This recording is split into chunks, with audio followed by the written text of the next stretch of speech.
ಆಲೂಗಡ್ಡೆ ಪೇಸ್ಟ್ ಇದೆ. ಇದಕ್ಕೆ ಒಂದು ಕಪ್ ಆಗುವಷ್ಟು ನಾನು ಕಡಲೆ ಇಟ್ಕೊತಾ ಇದ್ದೀನಿ. ಅರ್ಧ ಸ್ಪೂನ್ ಆಗೋಷ್ಟು ಉಪ್ಪು, ಅರಿಶಿನ ಪುಡಿ ಒಂದು ಸ್ವಲ್ಪ ಹಾಕ್ತಾಯಿದ್ದೀನಿ. 1 ಸ್ಪೂನ್ ಆಗುವಷ್ಟು ಎಣ್ಣೆನ ಹಾಕ್ತಾಯಿದ್ದೀನಿ. 1/4 ಟೀ ಸ್ಪೂನು ಹಿಂಗೆ ಹಾಕ್ತಾಯಿದ್ದೀನಿ. ಇದಕ್ಕೊಂದು ಸ್ವಲ್ಪ ನೀರು ಹಾಕ್ಕೊಂಡು ಚಲೋವಾಗಿ ಕಲಿಸ್ಕೊಂಡು ಬಿಡೋಣ. ಈ ಥರ ಸಾಫ್ಟಾಗಿ ಮಾಡ್ಕೊಳ್ಳಿ. ಎಣ್ಣೆ ಕಾಯೋದಕ್ಕೆ ಹಾಕ್ಕೊಳ್ಳೋಣ.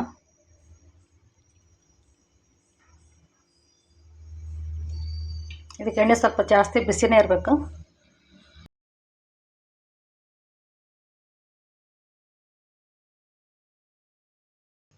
ಇದನ್ನು ತೊಗೊತೀನಿ ನಾನು. ಇದು ಮತ್ತು ಇದನ್ನು ತೊಗೊಂಡಿದ್ದೀನಿ ನಾನು. ಇವೆರಡು ಹಾಕೊಳ್ಳೋಣ ಇವತ್ತು.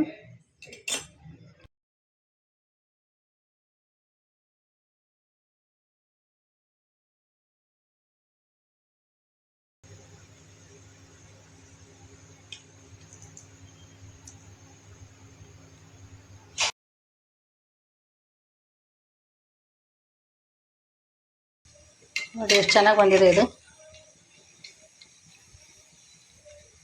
ಘಾಟಿಯ. ಇದೆಲ್ಲನೂ ಸೇವನಲ್ಲಿ ಎಲ್ಲ ಮಿಕ್ಸ್ ಮಾಡಿಕೊಂಡ್ರೆ ಬೇಕರಿನಲ್ಲಿ ಸಿಗೋ ಮಿಕ್ಸರ್ ಹಾಗೆ ಆಗುತ್ತೆ. ಇದು ಸ್ವಲ್ಪ ಗ್ರೀನ್ ಕಲರ್ ಮಾಡ್ತಾಯಿದ್ದೀನಿ ನಾನು ಸ್ವಲ್ಪ ಇಲ್ಲಿ.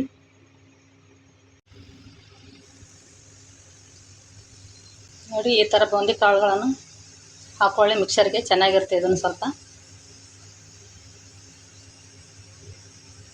ನೋಡಿ ಬೂಂದಿ ಕಾಳು ಎಷ್ಟು ಚೆನ್ನಾಗಿ ಬಂದಿವೆ ಇವು. ಇದೇ ಥರ ನೀವು ಬೂಂದಿ ಕಾಳುಗಳನ್ನು ಮಾಡಿಕೊಂಡು ಮಿಕ್ಸರ್ಗೆ ರೆಡಿ ಮಾಡ್ಕೊಬೋದು. ಮಿಕ್ಸರ್ ಸೇವನಲ್ಲಿ ಮಿಕ್ಸ್ ಮಾಡೋದಕ್ಕೆ ಮಾಡ್ತಾಯಿದ್ದೀನಿ.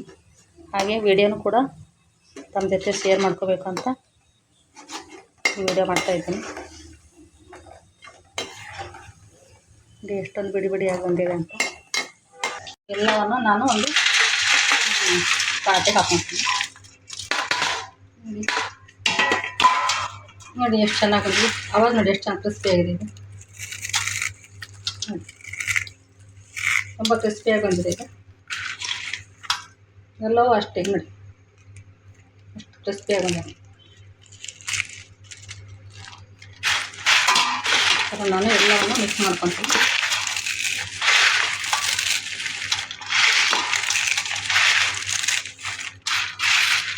ನೋಡಿ ಈ ಕಾಳು ಸಮೇತ ಎಷ್ಟು ಚೆನ್ನಾಗಿ ಬಂದಿವೆ ನಮಗೆ. ಇದಕ್ಕೆ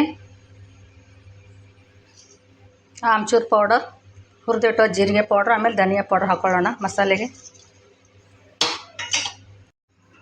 ಅರ್ಧ ಸ್ಪೂನ್ ಆಗೋಷ್ಟು ಉಪ್ಪು, ಅರ್ಧ ಸ್ಪೂನ್ ಆಗೋಷ್ಟು ಚಾಟ್ ಮಸಾಲ,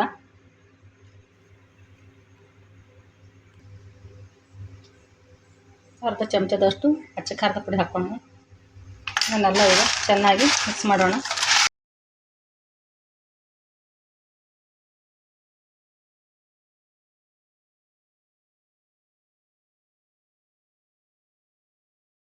ಆಲೂ ಸೇವ್ನು ಅಂತಾರೆ ಇದಕ್ಕೆ. ನಾನು ಆಲೂಗಡ್ಡೆಯನ್ನು ಬೆಳೆಸ್ಕೊಂಡು ಈ ಥರ ಆಲೂ ಸೇವ್ ಮಾಡಿದ್ದೀನಿ.